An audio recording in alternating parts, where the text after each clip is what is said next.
नमस्कार दोस्तों, स्वागत है आपका। आज अपन देखेंगे क्रिप्टो करेंसी से रिलेटेड सारा कुछ। टैक्सेबिलिटी क्या है, क्या इसमें टर्म्स यूज होती है और कैसे ये वर्क करती है, सारा कुछ आज के इस वीडियो में डिस्कस किया जाएगा। क्रिप्टो करेंसी एक वर्चुअल डिजिटल करेंसी है जो कि कंप्यूटर नेटवर्क यानी मैं यूं कहूं कि ब्लॉकचेन टेक्नोलॉजी का यूज करते हुए एक मीडियम ऑफ एक्सचेंज के रूप में वर्क करता है और ये किसी भी सेंट्रल अथॉरिटी जैसे कि गवर्नमेंट या बैंक पर निर्भर नहीं है। कुछ क्रिप्टो करेंसी के एग्जांपल जैसे बिटकॉइन हो गया, इथेरियम हो गया, ये बड़े नाम है क्रिप्टो करेंसी की। अब सबसे बड़ी क्वेरी आती है, क्या क्रिप्टो करेंसी टैक्सेबल है? बिल्कुल, क्रिप्टो करेंसी टैक्सेबल है और सभी इन्वेस्टर के लिए टैक्सेबल है, चाहे वो प्राइवेट हो या कमर्शियल हो। टैक्स आपको क्रिप्टो करेंसी पे देना ही पड़ेगा। कुछ ट्रांजैक्शंस डिस्कस कर लेते हैं जो कि टैक्सेबल के अंडर में आते हैं, यानी ये ट्रांजैक्शन अगर आप क्रिप्टो में करते हैं तो आपको जरूर टैक्स देना पड़ेगा। वो ट्रांजैक्शंस इस तरीके से है। फर्स्ट है, क्रिप्टो करेंसी आप स्पेंड करते हैं कोई गुड्स या सर्विसेज परचेज करने के लिए। आप क्रिप्टो करेंसी का एक्सचेंज करते हैं किसी दूसरी क्रिप्टो करेंसी के लिए। आप क्रिप्टो करेंसी का ट्रेड करते हैं। आप क्रिप्टो करेंसी रिसीव करते हैं पेमेंट के रूप में किसी सर्विस के लिए। आप crypto currency as a gift receive करते हैं। आप क्रिप्टो की माइनिंग करते हैं।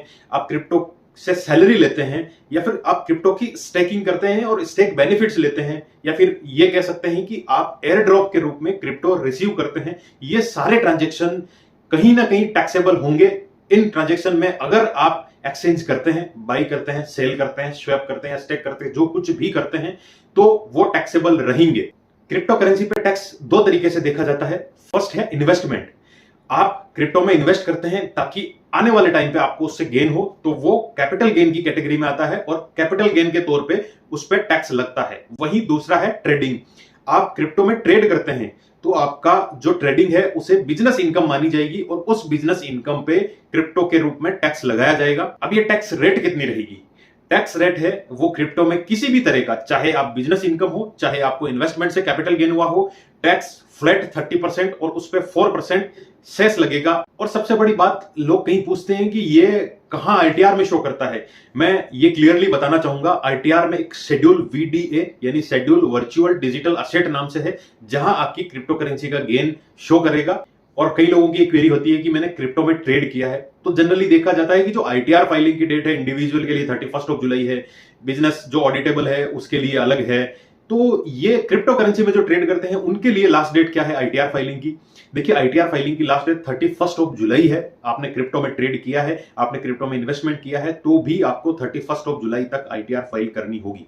और एक सबसे बड़ा पॉइंट, आपने बिजनेस में देखा होगा बहुत सारे डिडक्शंस अलाउ कर देते हैं, लेकिन क्रिप्टो में सिर्फ और सिर्फ कॉस्ट ऑफ एक्विजिशन को छोड़ के, यानी कॉस्ट ऑफ एक्विजिशन का डिडक्शन ही अलाउ है, बाकी कोई भी डिडक्शन क्रिप्टो करेंसी में आप नहीं ले सकते। मैं यहां एक सजेशन देना चाहूंगा, आप बहुत सारे ट्रांजैक्शंस करते हैं या फिर अलग अलग एक्सचेंज या वॉलेट से ट्रांजैक्शन करते हैं, तो आपके लिए यह बेनिफिशियरी रहेगा कि आप एक crypto book keeping software use करें ताकि आप अपने ट्रांजैक्शन को मैनेज कर सके, ट्रांजैक्शन को कैटेगराइज कर सके, जैसे कि डिपॉजिट कराया है, विड्रॉल कराया है, ट्रेड किया है डिफरेंट एक्सचेंज में, या फिर पेंडिंग एंट्रीज है, या फिर मैं यूं कहूं बुक्स ऑफ अकाउंट तैयार करने के लिए, प्रॉफिट एंड लॉस अकाउंट तैयार करने के लिए, क्लोजिंग बैलेंस तैयार करने के लिए आपको वो सॉफ्टवेयर हेल्प करेगा और आप सब कुछ एक मैनेज्ड वे में रख सकते हैं अपने क्रिप्टो करेंसी के वॉलेट्स को, क्रिप्टो करेंसी के ट्रांजैक्शंस को। अब एक बड़ी टर्म एयर ड्रॉप, काफी नाम सुना है, काफी लोगों ने इसमें काम भी किया है जिसकी वजह से उनके पास क्रिप्टो आया है।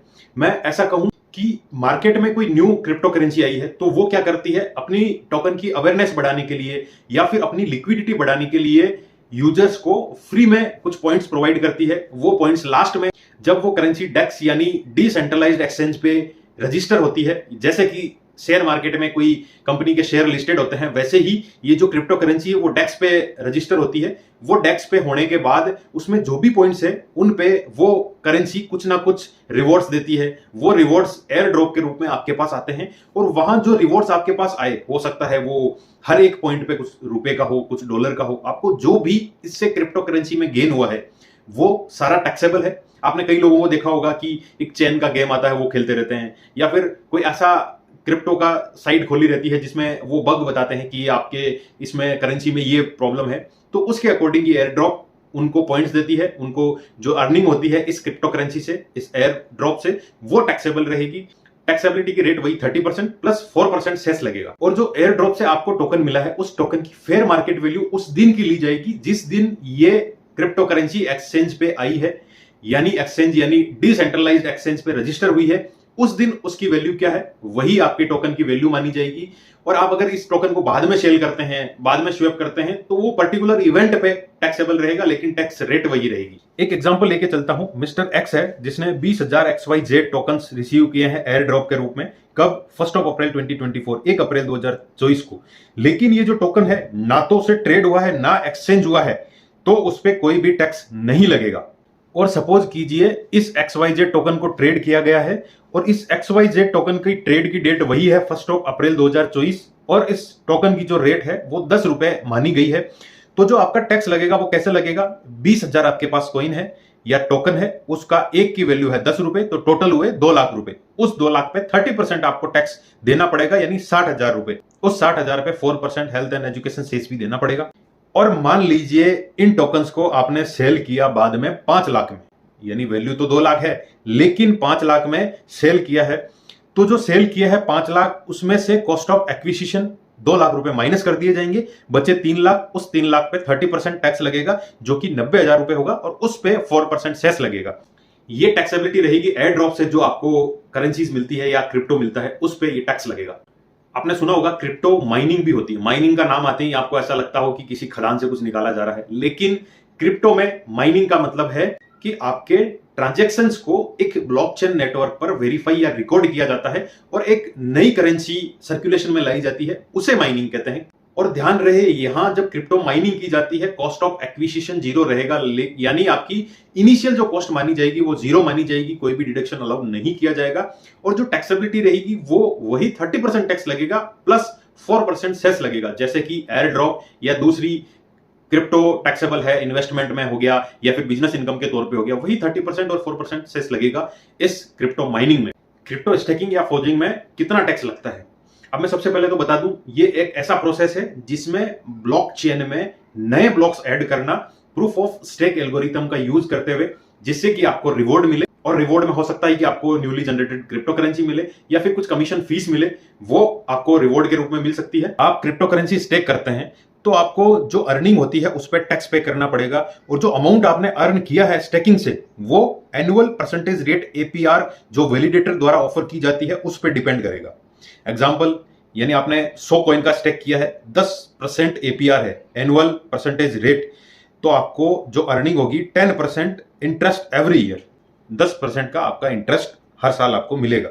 और जो स्टेकिंग में टैक्स है वो भी 30% ही लगेगा, 30% प्लस 4% सेस, वही टैक्स यहां लगाया जाएगा। और स्टेकिंग की मैं क्लियर डेफिनेशन बता दूं कि रिवॉर्ड लेने के लिए अपने डिजिटल टोकन को ब्लॉकचेन नेटवर्क पर लॉक करना ही क्रिप्टो स्टेकिंग है। Crypto staking is a way of earning rewards while holding on to certain crypto currencies. आप क्रिप्टो करेंसी को एज ए गिफ्ट रिसीव करते हैं तो उसकी टैक्सेबिलिटी क्या रहेगी?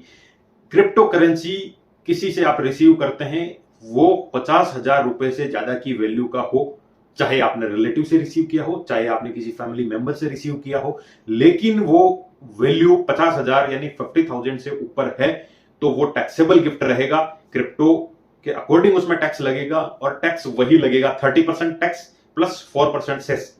यानी जो इमूवेबल और मूवेबल प्रॉपर्टी में देखा गया है कि इस गिफ्ट लिमिट तक टैक्सेबल रहेंगे, वही आप क्रिप्टो करेंसी में भी उसी लिमिट तक टैक्सेबल है। 50,000 रुपए से ज्यादा की वैल्यू हुई तो जरूर टैक्स लगेगा। एक बहुत बड़ा पॉइंट, आपको क्रिप्टो करेंसी से लॉस हुआ है तो आप उस लॉस को सेट ऑफ नहीं कर सकते, बिल्कुल अलाउ नहीं है। क्रिप्टो करेंसी जो लॉस हुआ है उसे क्रिप्टो करेंसी से जो गेन होगा उसमें सेट ऑफ करने का कोई भी ऑप्शन प्रोवाइड नहीं किया गया है। एग्जांपल लेके चलता हूं, मिस्टर एक्स है जिसने 60,000 रुपए के बिटकॉइन खरीदे, 80,000 रुपए में बेच दिए, 40,000 के इथेरियम खरीदे और 30,000 रुपए में बेच दिए।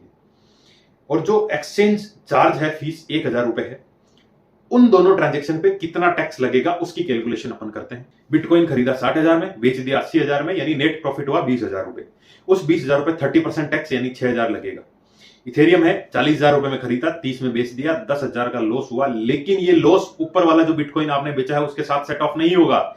जो बिटकॉइन बेचने पे 6,000 रुपए टैक्स बना है वो पूरे 6,000 रुपए टैक्स आपको देना पड़ेगा। ऐसे नहीं है कि इथेरियम में लॉस हो गया तो वो सेट ऑफ होके टैक्स लायबिलिटी कम हो जाएगी, बिल्कुल नहीं होगा। क्रिप्टो करेंसी में सीधा सीधा है, जो भी आपको गेन हुआ है उस पर 30% टैक्स देना है, किसी भी तरह का सेट ऑफ अलाउ नहीं है। और एक और बड़ा पॉइंट, जो ट्रेडिंग फीस लगी है या 1,000 रुपए, वो भी अलाउएबल डिडक्शन नहीं है, यानी वो भी आपको अलाउ नहीं करेगा डिडक्शन। आपने फीस दी है फिर भी अलाउ नहीं है।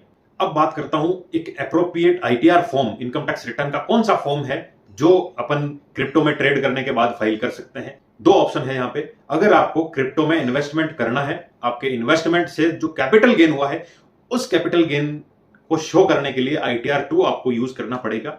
वहीं अगर आपने क्रिप्टो में ट्रेड किया है और आपको बिजनेस इनकम हुई है तो उसे आप ITR 3 में शो करेंगे।